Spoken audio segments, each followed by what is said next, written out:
Support for Local Bias is provided by J.R. Roy, Martial Arts, 1 Osgood Street, Greenfield, 774-2888. Major underwriting is provided by Franklin Community Cooperative, Greenfield's Market on Main Street, Greenfield, McCusker's Market at the Bridge of Flowers, Shelburne Falls. Major underwriting is also provided by Replay, Reuse, Recycle, Replay, Vintage Music, Instruments, and more on Main Street, Greenfield. Additional support for Local Bias comes from the Solar Store and Decor Center, both of Greenfield.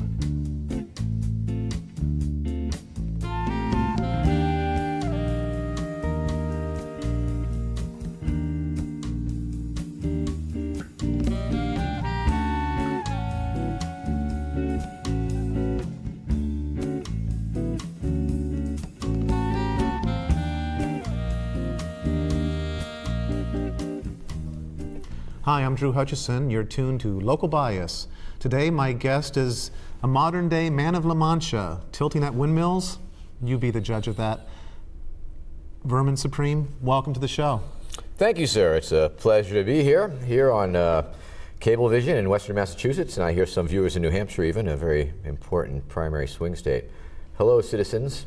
Thanks for joining us. You were on the ballot for the Democratic nomination for president in New Hampshire, and surprisingly enough, you lost to Barack Obama, who wasn't really even campaigning.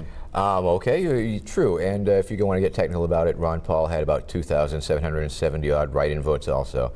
But I did come in third, if you don't count Ron Paul, let's not count Ron Paul.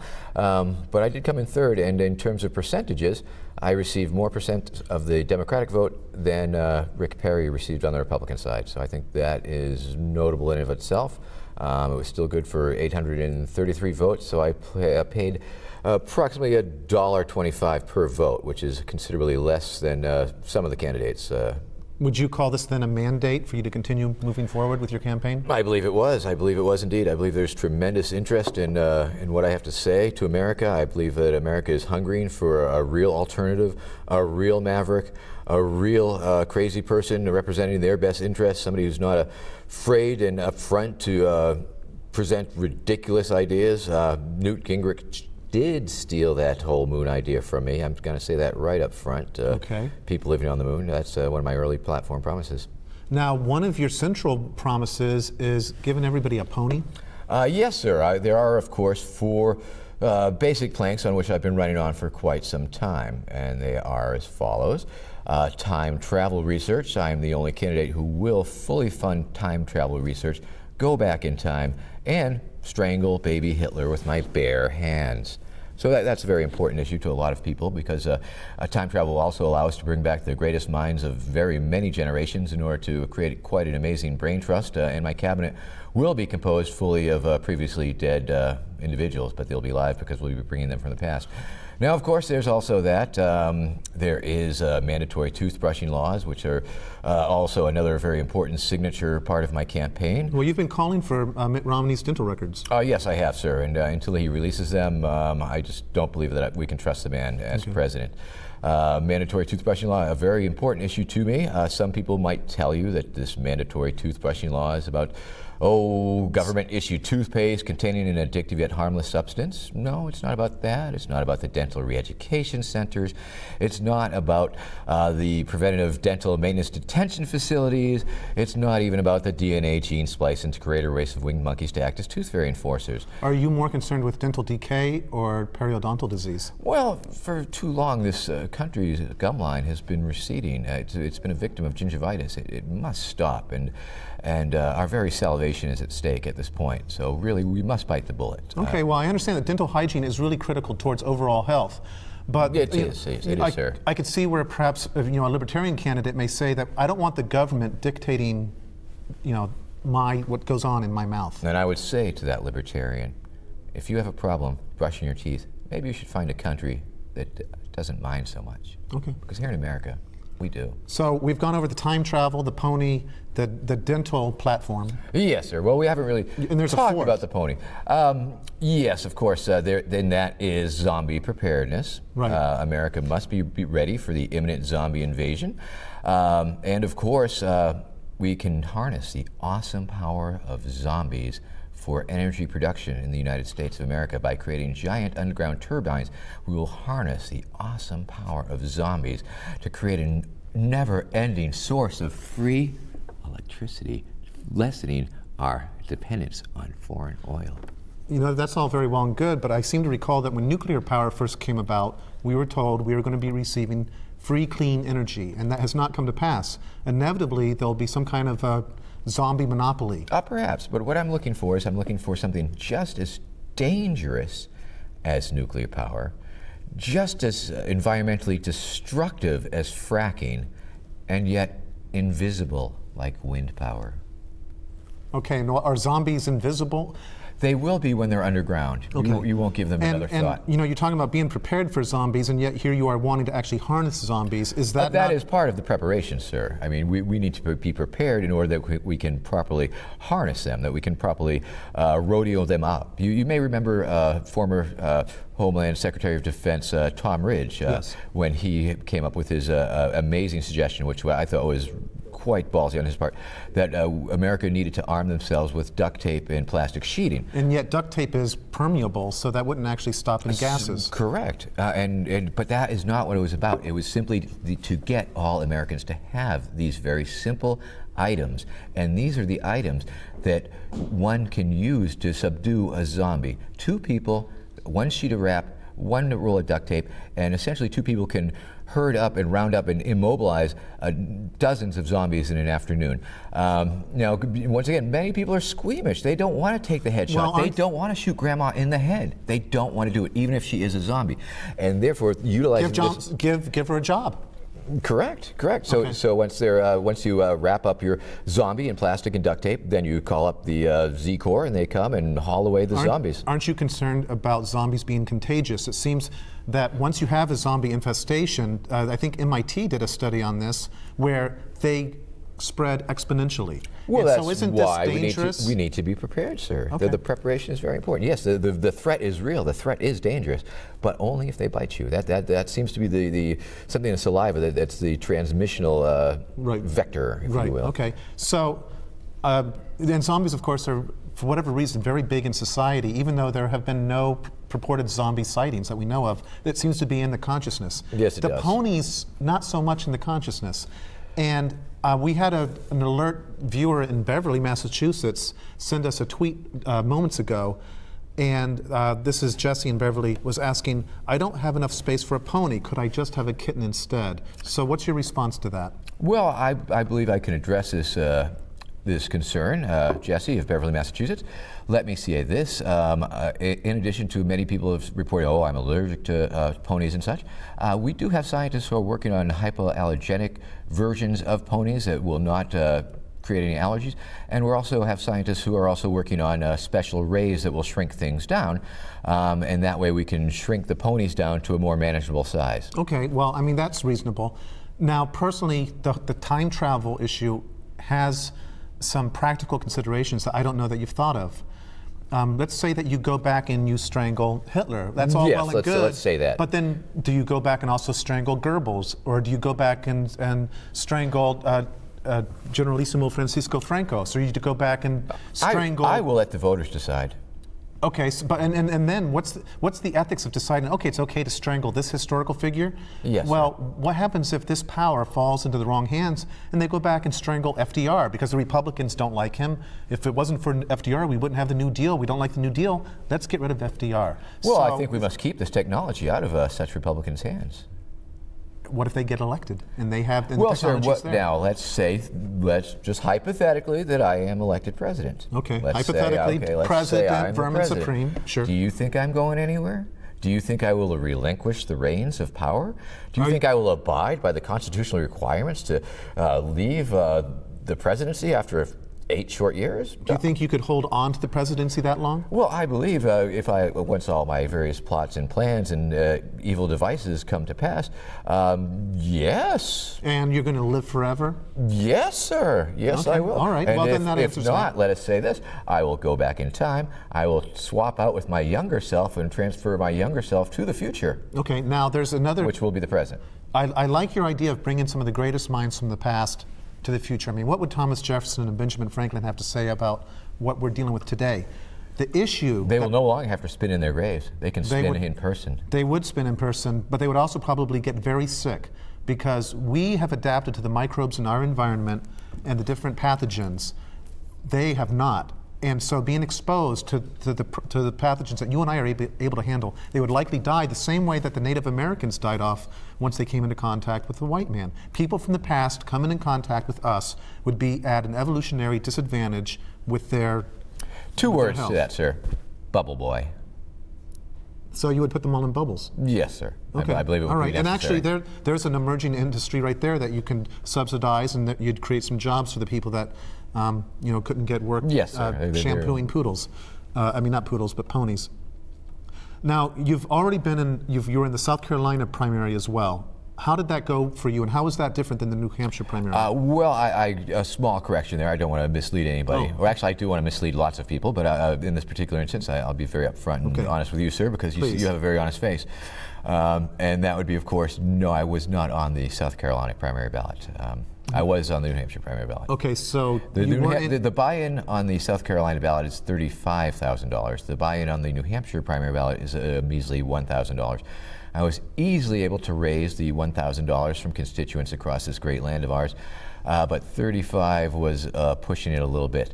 And you're on the Democratic ticket in some other states? I'm working on that process. Once again, ballot access is a very difficult thing for underfunded, minor, or fringe candidates. It's very difficult to get on many of these ballots. Thousands, sometimes tens of thousands of signatures are required.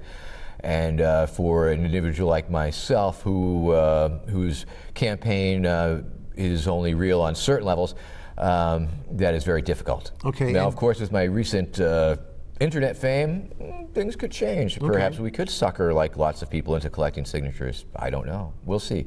But once again, I have a very wide and very shallow base of support. Right. I mean, granted, there are thousands and at this point tens of thousands of people across America who I consider my constituents, and for them, I do this. I mean, I am acting perhaps not with their full-on consent, but I believe that they will appreciate anything that I do for them. The stupider I act in public, the greater appreciation they have for that. The greater subversion I offer the dominant paradigm, the better for these people. Now, you've been running or getting on some ballots since 2004. Yes, sir. And this year you're on the Democratic ballot in the last time, 208.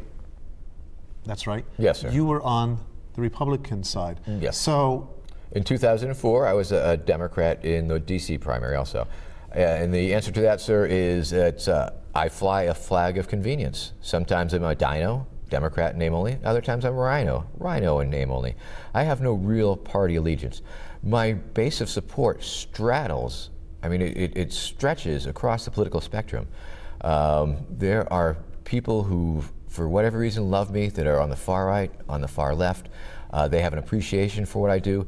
Even during the primaries, when I'm actively dogging their candidates, they also know that it's not just their candidates that I'm going after, that I'm spreading the love, that I'm going after all the candidates. So you're an equal opportunity anarchist. Truly, sir. I mean, I'm not playing favorites. Occasionally I will do people favors, but I don't play favorites.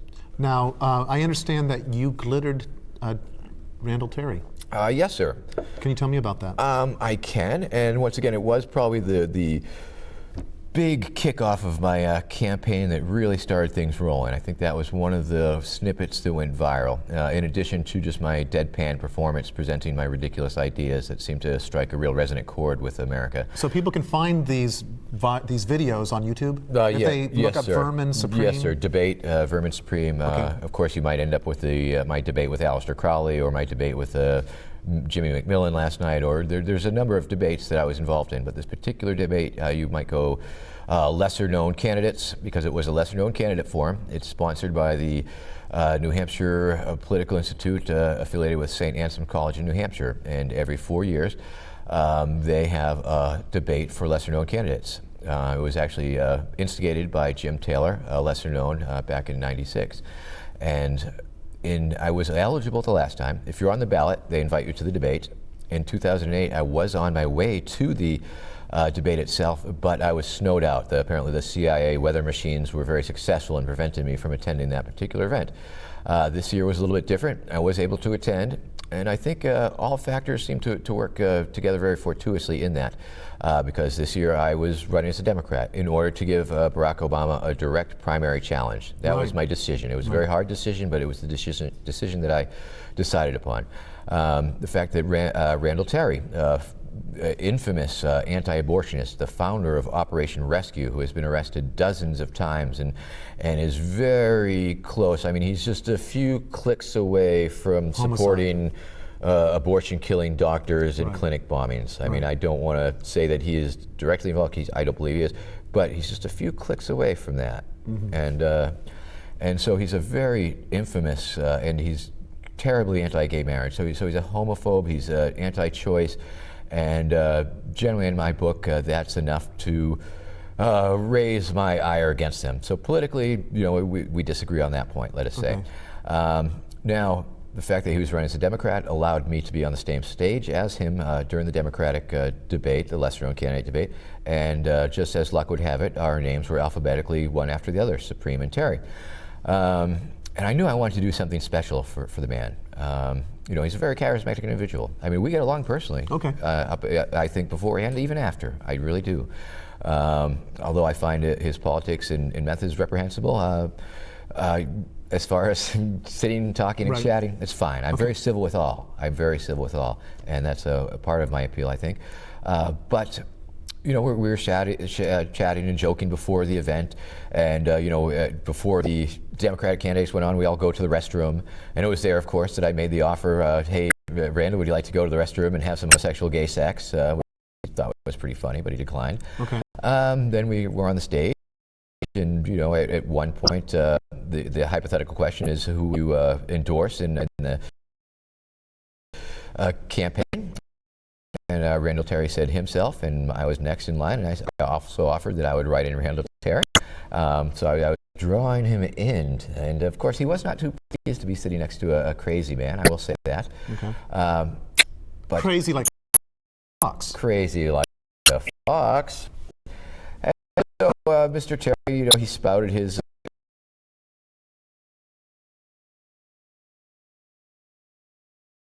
and in the beginning of the debate, it was very hard to tell him from another conservative. His stuff was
I think so.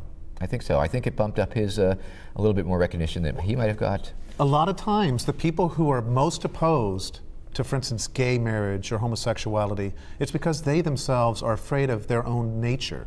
Time and time again. Time and time again. Time and time again. The more repressed, the more you take a look at Newt Gingrich and his, talking about ethics and morals. He's going after Bill Clinton when he was in the House of Representatives, and yet he was carrying on affairs. So the sheer hypocrisy is absolutely stunning in our public officials. And yet that's also something that you have going for you, because you yourself are a hypocrite, and so that helps you. I'm totally comfortable with my hypocrisy. I advocate my hypocrisy because my campaign is marginally reality-based. I can say opposite things, one right after the other. I can pander, I can unpander, I can attack. I have a certain amount of freedom by not being beholden to special interests, by not being beholden to my viewers. Well, and actually that's one of the, this is going to hurt you, I think. After Citizens United equated money with free speech, the non-fringe candidates have been able to amass a great deal of money, not necessarily in their campaigns, but in their political action committees that support them. So very true. You don't have a political action committee running ads for you. Not yet. Okay, so you're in, that's something that's in the works. There are, right now it's viewer-generated content. I have because of my meme status, and one of the definitions of a meme is, I went viral, which means I was in several videos on YouTube that had over 1 million hits apiece.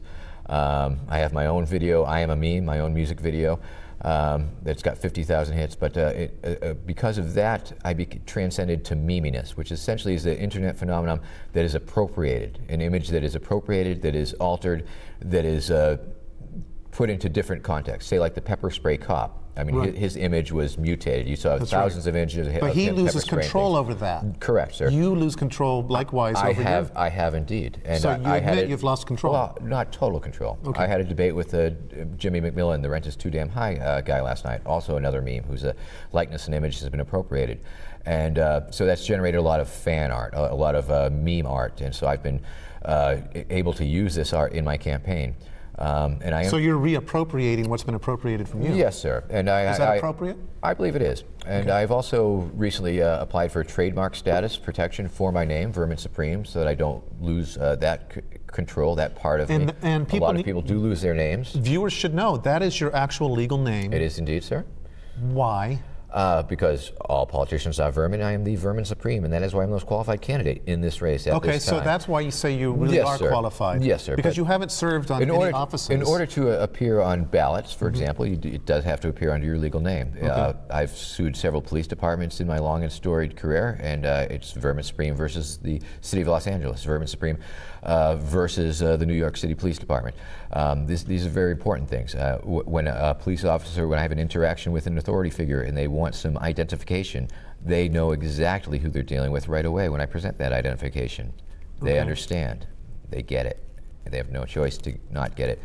And so yes, of course, my name is a very important part of me.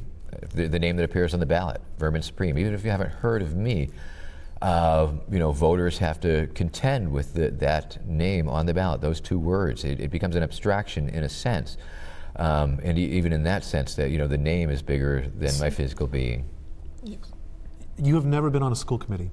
No, sir. No, I went to school, though. Okay. You have never held any office?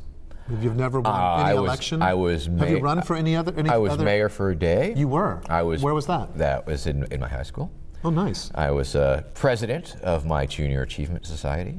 Okay. Did you have a platform at that time, or were you still developing what you're running on now? That was very early on. That was before I really launched a full political career. And when did you decide to even enter politics? It occurred around 1988. I was living in Baltimore. I had accomplished many things in Baltimore and had about enough of Baltimore at the time. There was factors which was... it was very muggy. Making me want to move out of Baltimore. And so I declared that I was going to run for mayor of Baltimore, because I needed something else to keep me there. Well, they'll run you out of town for that, right? And so I did. I declared my candidacy, and then I was committed to that. So that was 1988. I ran for mayor of Baltimore, Maryland, 1988. 1989, I ran for mayor of Detroit, Michigan. Somewhere in there, I ran for mayor of Mercury, Nevada at the nuclear test site.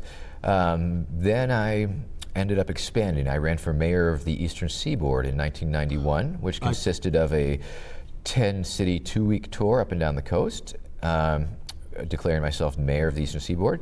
In '92, I ran for mayor of the lower 48. In '96, I ran for mayor of the entire North American continent. In the year 2000, I then bumped it up and declared myself emperor of the new millennium. Okay. So it really, although I had been utilizing the presidential primary process Right. to maximize my statement of fact to the people, I wasn't, for the longest time, I wasn't really, in my mind, running for president per se. Okay. Now, people started to make that natural assumption and that connection, and after a while it became a little inconvenient to try and explain what I was actually doing, because it was taken away from the important issues, toothbrushing and what have you. And so I just conceded, yeah, fine, I'm running for president, whatever. It just made it a lot easier just to say that. Okay. And so I have. Now, am I really running?